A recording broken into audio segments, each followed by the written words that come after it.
Dear friends, I'm speaking to you from my office in Jerusalem, the eternal capital of the State of Israel, indeed of the Jewish people. We are now in the midst of delicate negotiations to establish peace, first between Egypt and Israel, and then throughout the Middle East, between Israel and all her neighbors, to the south, to the north, and to the east. It is a difficult task. We are hopeful and optimistic because after the visit of President Sadat to Jerusalem, my visit to Ismailia, the reception accorded to him by our people, by the government, by parliament, there is a new spirit in the Middle East. Of course, we will not forget the difficulties. We have heard some harsh statements which are completely unacceptable to us on the other side. We are not too much impressed by those statements. We know that there is a real will within the Egyptian people and, of course, amongst the Israelis to have peace. We don't want war. We hate war. We hate bloodshed. We don't want any more bereavement or orphancy amongst our people and amongst our Egyptian neighbors. We yearn and pray for peace. This is now our mission, our striving to bring about peace between us and the neighbors of Israel. The negotiations may be difficult. You shouldn't be too much impressed if there are those difficulties sometimes in public statements, perhaps also in the process of peacemaking. It is natural. We know that peace treaties, after all the wars, were achieved not in one day, not even in a month. It takes some time. But ultimately, I believe the road we are embarked on is that which will lead to peace. The process perhaps is irreversible. Both peoples want peace. And although there may be some difficulties, we shall do our best to overcome them. We want to make sure that Israel lives forever in freedom, in independence, in justice, in national security, which is inseparable from the very term peace. And this is the effort we are making and we shall go on making during 1978. This is the 30th year of the recreation of the independent Jewish state in Eretz Israel, in the land of our forefathers. This Jubilee year should be a special, a propitious year to do good in and for Israel. You stand with us all these years. You made a great effort to make it possible for us to develop the country, to bring in our brethren from four corners of the world. We developed this country, built up industries, gave jobs to our Olim, the newcomers. Let us not forget in 1948, when Israel's independence was proclaimed, we were only 650,000 Jews. Now, Baruch Hashem, we are more than 3 million. It is a great achievement, not enough. We have to build more, to bring in more Olim from the Soviet Union, from the free world, and so to continue with this great process of ingathering of the exiles and of building up our country. Now, may I tell you, dear friends, that we have also a special problem. This is the problem of poverty amongst a certain segment of our population. Let me give you the figures. 45,000 families, or nearly 300,000 people, live in abject housing conditions. 3, 4, up to 7 people in one room. Under such conditions, how can the children study? And if they don't study, how can they progress in life? In our time, without education, you cannot advance in life. And there are other problems, moral problems. I don't want to go into detail. You understand yourselves. This is the Hatik Bar quarter of Tel Aviv, a neighborhood that is spread like a festering sore in the very heart of a great city. For 5,300 families, it is home. Overpopulated, underserviced, backward, even shameful. Old and young are heavily concentrated in crowded and decaying apartments, long due for condemnation.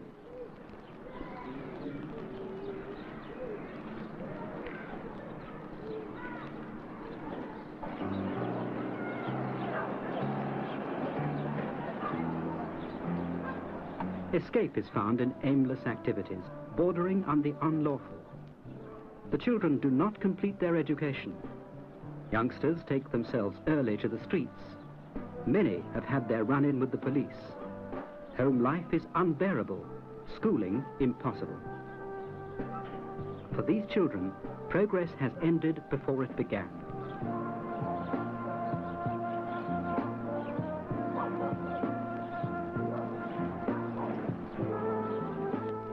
In Israel today, 160 neighborhoods, such as the Hatikva quarter of Tel Aviv, exist.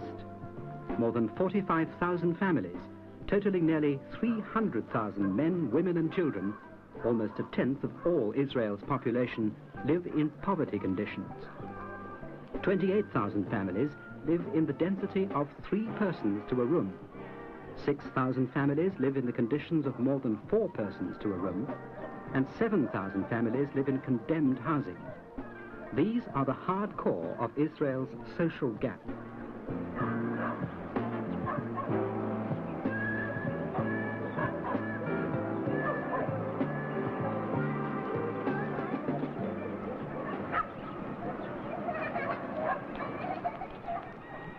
This is Ma'abara, temporary housing for the hundreds of thousands of homeless who came to Israel to rebuild their lives when the state was established.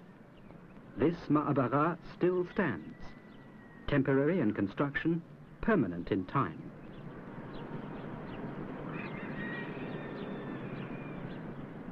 It's located just south of the city limits of Bat Yam, a modern suburb of Tel Aviv. Now, in 1978, 80 families live here.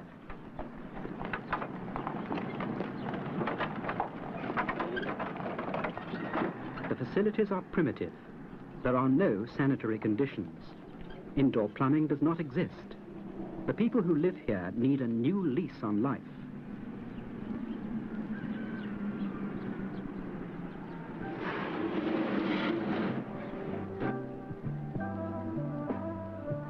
This is the interior of a randomly selected dwelling in the Bat Yam Ma'abara. Neglect and despair are everywhere. 3 generations live here: children, parents, and an old grandfather. In the summer, the heat is unbearable. In the winter, always cold and constantly damp. Here, 3 persons share 1 bed. There is no space for any other furniture. Where can children do their homework? What chance will society give them?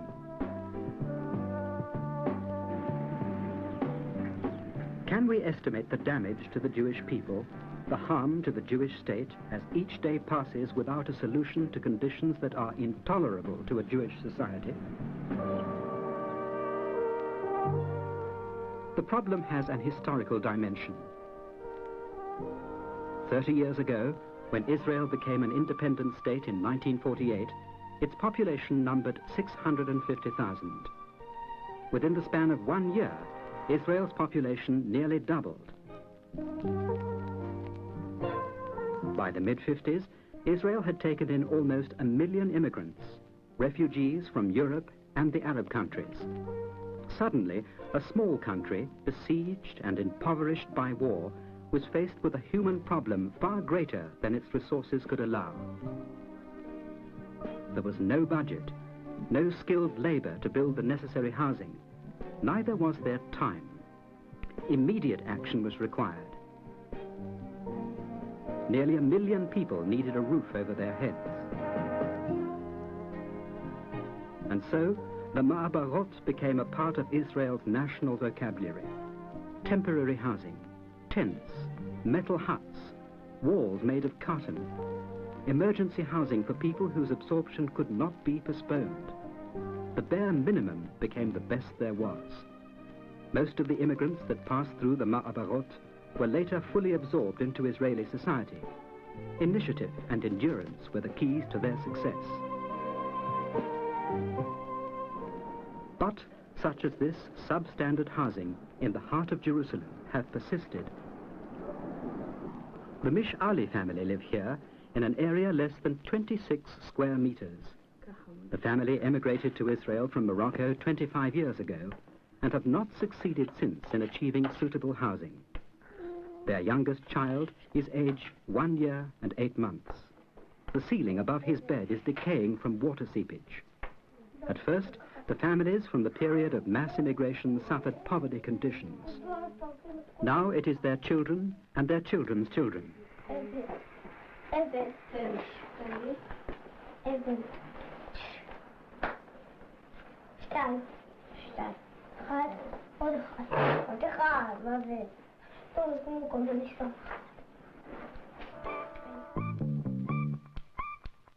This is Gilo, a new suburb south of Jerusalem.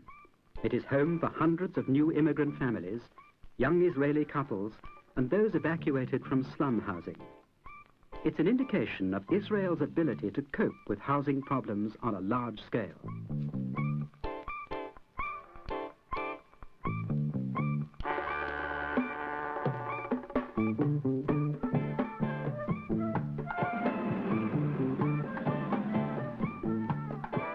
A house is not a home unless it has the environment for a healthy growth.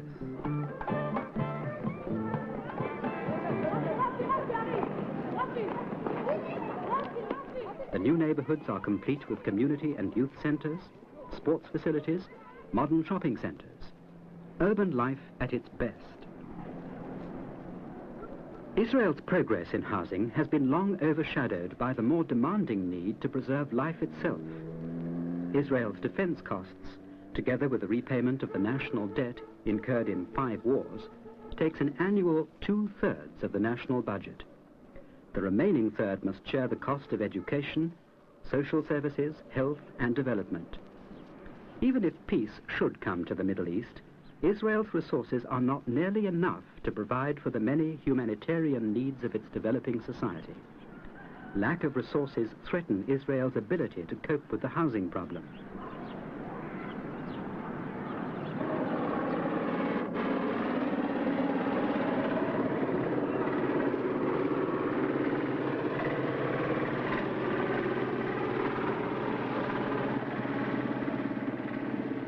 Even so, Israel continues to build at an ever-expanding rate.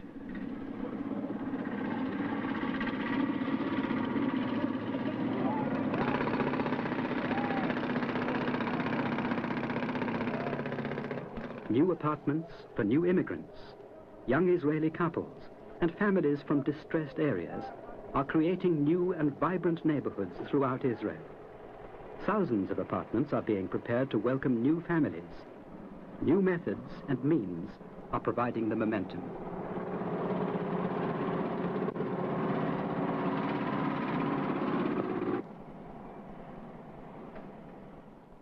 Israel's progress in housing is the initiative of a special government office, the Ministry of Housing and Construction.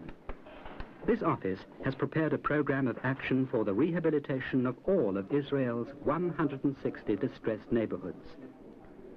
The plan calls for swift action to rehabilitate all the poverty neighborhoods before they can spread deeper into Israeli society. Some neighborhoods will require demolition.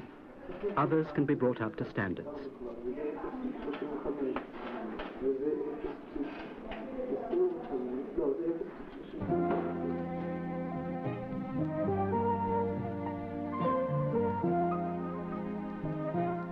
The models exist. The construction programs are ready for realization. But Israel cannot do it alone. More than $1 billion are needed in the next 4 to 5 years to get the job done. If Israel's progress towards a wholesome society is to continue, a greater effort is required. During Israel's 30th anniversary, there is hope that the children of the Ma'abarot will, at long last, look forward to a brighter future as proud citizens in their promised land. The task can be accomplished if you will share their hopes in a meaningful way. One source, one ally, one friend can and must provide the answer. Now we want to solve this problem. Time to solve it after 30 years. We can do it with a common effort by the State of Israel and the Jewish people all over the world. We can in a few years solve completely this problem. Build for those 45,000 suffering families the proper housing, and then when the day comes and you visit this country and you will be showed around all over, you will see the result, the fruit of your effort. Any increase you will make in comparison with the contributions of last year and the previous years will be earmarked completely, unequivocally, unconditionally earmarked for this great social and moral purpose.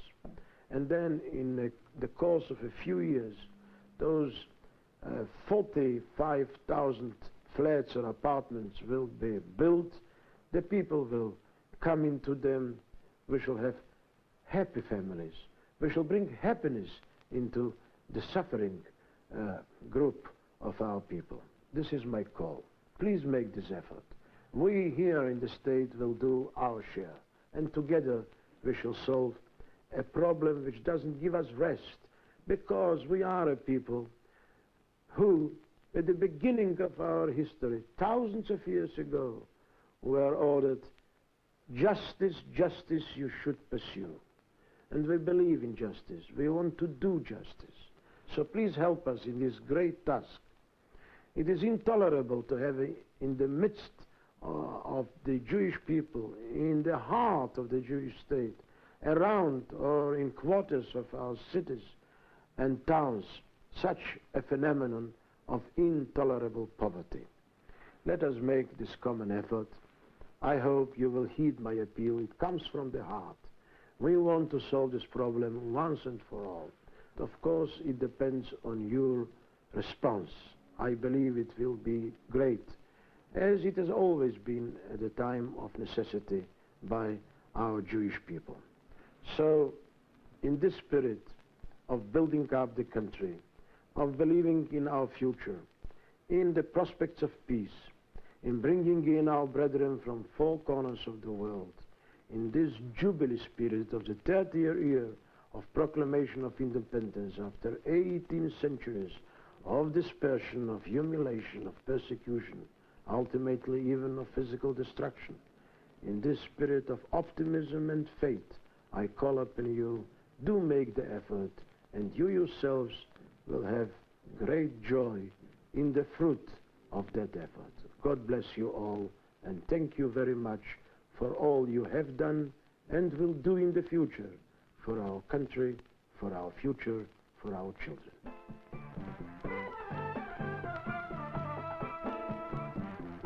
Egypt and Israel, and then throughout the Middle East, between Israel and all her neighbors, to the south, to the north, and to the east. It is a difficult task.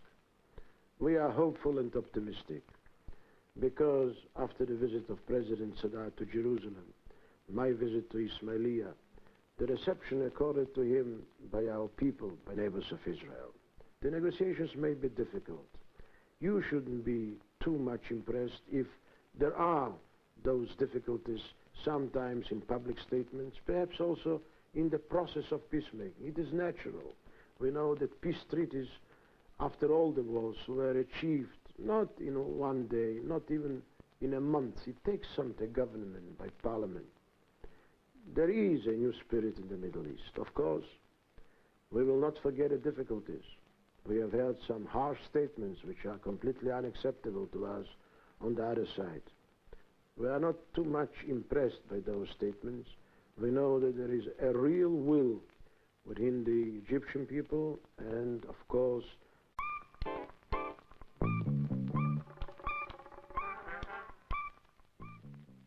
dear friends, I'm speaking to you from my office in Jerusalem, the eternal capital of the state of Israel, indeed of the Jewish people.